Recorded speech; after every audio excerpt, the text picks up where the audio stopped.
వచ్చే నెల నుంచి మహిళలకు ఉచిత బస్సు ప్రయాణం అమలు చేస్తున్నారు. దీనిపైన మీ అభిప్రాయం ఏంటి? ఉచిత బస్సు అంటే అది జరగని పని అనుకుంటున్నామండి. ఆ, ఏదో ఒక బస్సు 2 బస్సులు పెట్టి జనాలను ఇబ్బంది పెడుతుంది తప్ప ఏం లేదు. అంటే ఎందుకనమ్మా చంద్రబాబు నాయుడు గారు ఎన్నికల ప్రచారాల్లో చెప్పారు కదా మహిళలకు అండగా చెప్పారండి, చెప్పని ఎవరు చేస్తున్నారండి, ఎవరు ఏం చేయట్లేదు. మేమేదో ఇది కూలి పని చేసుకుంటే మేమేదో ఉద్యోగం చేస్తున్నామని మా పిల్లలకి పెన్షన్లు తీసేశారు. ఆయన తీసేశాడు, మరి ఈయన కూడా వచ్చింది, మరి ఏమీ చెప్పట్లేదు. ఈయన కూడా ఆపేశారు. మా మోగా చెవుడి పిల్లలకి, గుడ్డోళ్ళకి అందరికీ పెన్షన్లు ఎత్తేసారు.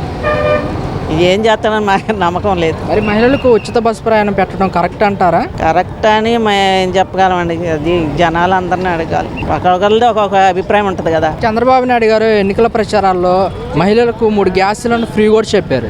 చెప్పారు, మరి అవి కూడా దీపం పథకం ఉన్న వాళ్ళకి ఇస్తామంటున్నారు. అందరికీ కాదు, దీపం పథకంలో ఉన్న వాళ్ళకి, అది ఆడవాళ్ళ పేరు మీద ఉన్న వాళ్ళకి ఇస్తారంట. జగన్ గారు కూడా ఇట్లాగే కదా, మాకు మా పిల్లలకి పెన్షన్లు తీసేశారు. మోగా చెముడు వాళ్ళకి, గుడ్డోళ్ళకి. మా దగ్గర పనిచేసే మేము డాక్రా పని చేస్తాం, ఆ పిల్లలకి తీసేశారు, పెన్షన్లు తీసేశారు.